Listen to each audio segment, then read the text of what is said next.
Seats are reserved for real family, my sister said, handing me a takeout box. I ate alone in the hallway while they toasted my niece's promotion. Then the $3,200 bill came, and the waiter proceeded straight to me. I smiled and said, "I don't pay for strangers." I, 32M, always thought family meant something. Growing up, our parents drilled it into us that blood is thicker than water, that we stick together no matter what. My sister had a different interpretation of that philosophy, apparently. The invitation came 3 weeks before the celebration. My niece had landed a major promotion at her firm, and my sister was throwing her a dinner party at Meridian, one of the most expensive restaurants in the city. The kind of place where appetizers cost more than most people's grocery budget for a week. I should have seen the warning signs when I arrived that evening. The hostess seemed confused when I mentioned the party, checking her list twice before reluctantly leading me to a private dining room. The entire extended family was there. Cousins I hadn't seen in years, my sister's in-laws, even some college friends of my niece. Everyone was dressed to the nines, champagne glasses already in hand. That's when I noticed the seating arrangement. A beautiful mahogany table stretched across the room, set with fine china and crystal glasses that caught the light from the chandelier above. Every seat was occupied except for one lone chair pushed against the wall near the kitchen doors. My sister approached me with a takeout container in her hands, and that smile she'd perfected since childhood, the one that meant she was about to deliver bad news while pretending to be helpful. She told me the seats were reserved for real family, handing me the styrofoam box with what I assumed was my dinner. She explained that they'd ordered me something from the kitchen, but there wasn't room at the table. She suggested I might be more comfortable eating in the hallway where it was quieter. I stood there holding that takeout box, watching my blood relatives laugh and clink glasses 20 feet away, and something fundamental shifted inside me. These people had known me my entire life. I'd been there for every birthday, every graduation, every family crisis. I'd loaned money I never got back, provided shoulders to cry on, celebrated their victories as if they were my own. But apparently, I wasn't real family. I took my container and walked into the hallway, sitting on a bench meant for waiting customers. Through the glass doors, I could see them raising their glasses in toast after toast, my niece beaming as she received congratulations and gifts. The irony wasn't lost on me that I'd spent over $500 on the designer watch she was probably wearing at that very moment. The food in my container was decent enough, some kind of chicken dish with vegetables. But every bite tasted like humiliation. Other restaurant patrons walked past me, some giving me curious looks as I sat alone in the hallway with my takeout meal. I wondered what they thought. Maybe that I was some homeless person who'd wandered in, or an employee taking a break. I finished my meal and was about to leave when I decided to stop by the men's room. That's when I overheard 2 waiters talking about the bill for the private dining room. One of them mentioned the total, $3,200, and how they hoped whoever was paying had deep pockets because the group had ordered the premium wine pairings and multiple courses of their most expensive dishes. My phone buzzed with a text from my sister, thanking me for coming and hoping I'd enjoyed my dinner. She added that the evening had been perfect and that she was so glad we could all celebrate together as a family. The audacity was breathtaking. I walked back toward the dining room and positioned myself where I could see the table but remain out of sight. They were finishing dessert now, another round of champagne being poured. My niece was opening more gifts, including what looked like expensive jewelry and designer handbags. The conversation was animated, filled with laughter and inside jokes that I wasn't part of. Then I saw our waiter approaching the table with the check. He placed it discreetly near my sister, but she didn't even glance at it. Instead, she continued her conversation, acting as if she hadn't noticed. Minutes passed. The waiter returned, clearly hoping someone would address the bill. That's when my sister did something that shouldn't have surprised me, but somehow still did. She pointed in my direction and told the waiter that her brother would be handling the payment. She mentioned that I was just finishing up in the restroom and would be right back. The waiter looked confused but nodded, taking the check and heading in my direction. I watched this unfold with a mixture of rage and something that might have been admiration for her sheer nerve. She'd excluded me from the family dinner, but somehow I was still family enough to pay for it. When the waiter approached me with the leather folder containing the bill, I smiled and opened it. The total was actually $3,247 with tax and service charge included. I looked at the itemized list, multiple bottles of wine that cost more than my monthly car payment, appetizers I'd never heard of, main courses that sounded like they belonged in a poetry book rather than on a menu. I closed the folder and handed it back to the waiter. I told him I didn't pay for strangers. His confusion was understandable. He explained that the lady at the table had indicated I would be covering the bill for the party. I nodded and told him that the lady at the table was mistaken. I clarified that I wasn't part of their party and had simply been eating in the hallway. I suggested he return the bill to someone who was actually seated at the table. The color drained from his face as he realized what was happening. He asked if I was sure, and I confirmed that I was absolutely certain. I wasn't paying for a dinner I wasn't invited to eat. I stayed long enough to watch the drama unfold from the hallway. The waiter returned to the table and quietly explained the situation to my sister. I saw her face go through several emotions: confusion, embarrassment, and finally anger as she scanned the room looking for me. She spotted me standing in the hallway, and her expression shifted to panic. She excused herself from the table and hurried over, asking what I thought I was doing. I explained that I was doing exactly what she'd taught me earlier, recognizing who was real family and who wasn't. She tried to convince me that there had been a misunderstanding, that of course I was family, that the seating situation had just been a matter of space. I listened to her backtrack and make excuses, and then I asked her a simple question. If I was real family, why had I eaten alone in the hallway while everyone else celebrated at the table? She couldn't answer that. I told her that since the seats were reserved for real family, surely the bill should be handled by real family as well. I suggested she figure out how to split $3,247 among all those real family members sitting at the table. The panic in her eyes was something I'd never seen before. She begged me to reconsider, explaining that she didn't have that kind of money, that she'd assumed I would pay because I always help family out. The irony of her calling me family now, when she needed something from me, wasn't lost on either of us. I wished her luck with the situation and headed toward the exit. Behind me, I could hear her trying to quietly explain to the table that there was a small issue with payment.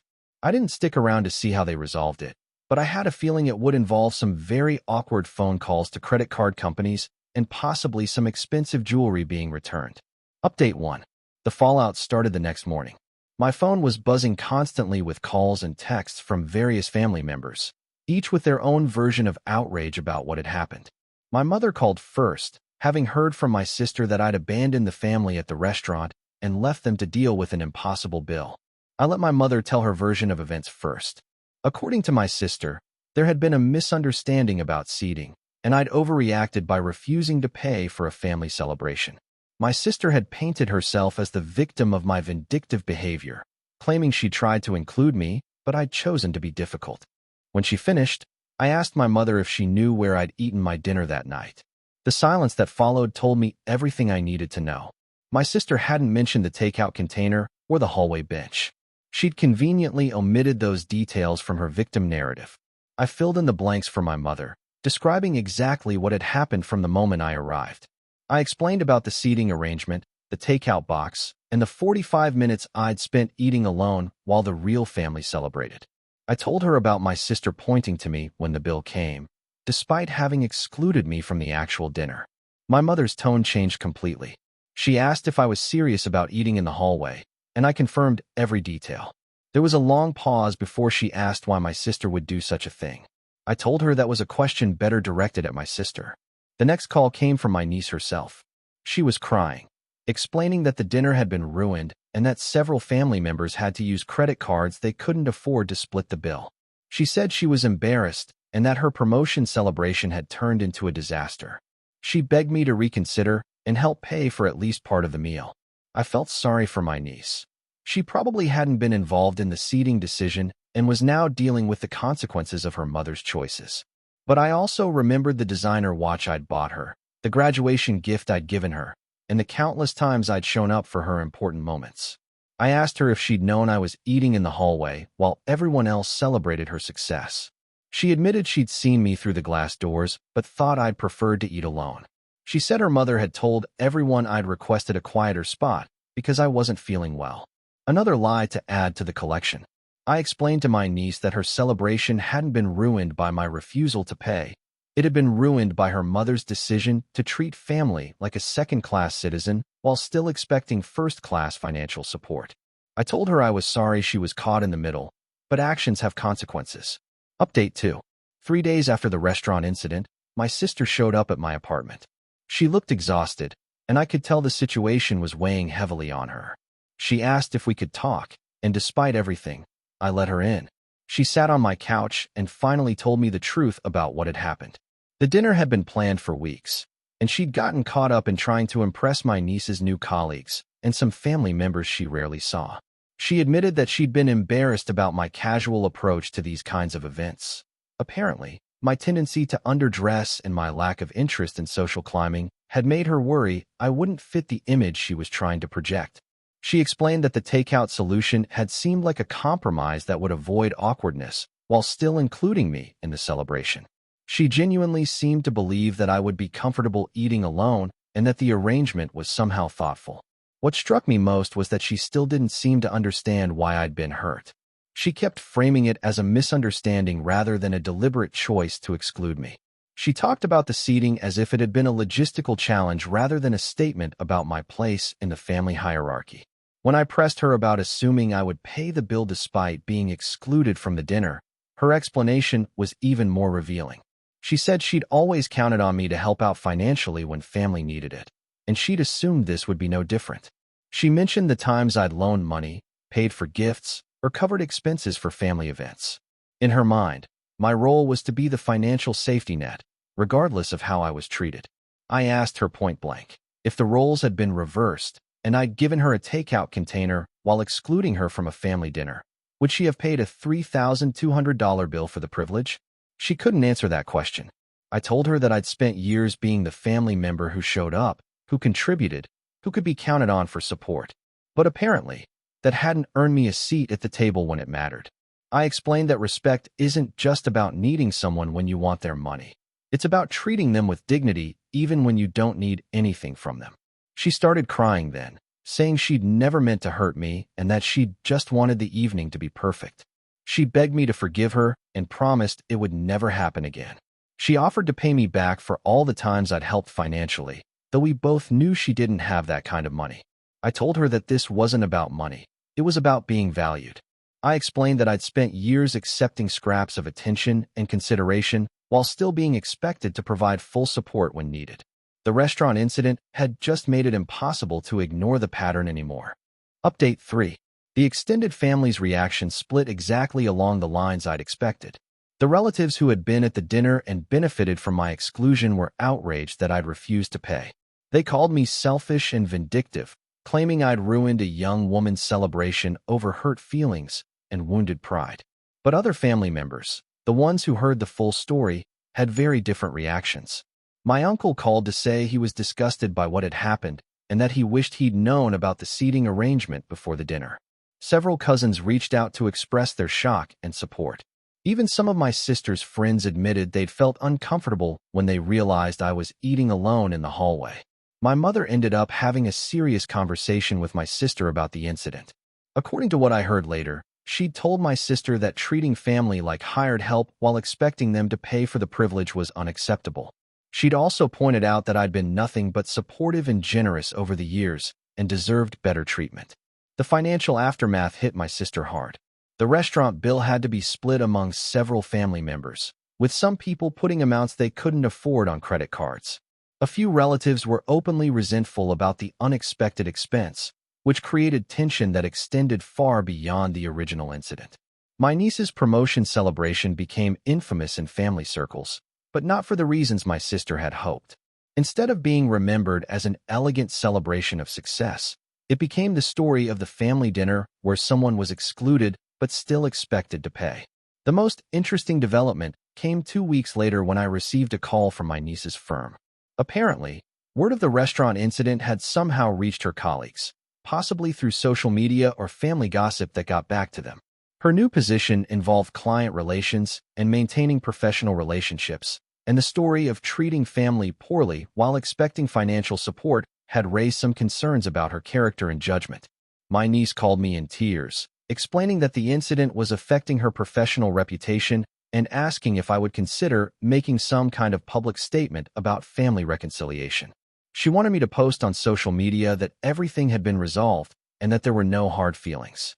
I told her I was sorry she was dealing with professional consequences, but I couldn't make public statements about reconciliation when nothing had actually been reconciled. I explained that genuine resolution would require genuine acknowledgement of what had happened and meaningful changes in behavior, not just damage control for career purposes.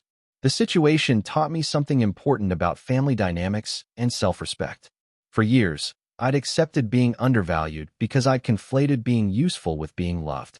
I'd allowed myself to be treated as a combination of ATM and emotional support system while being excluded from the real intimacy and respect that should define family relationships.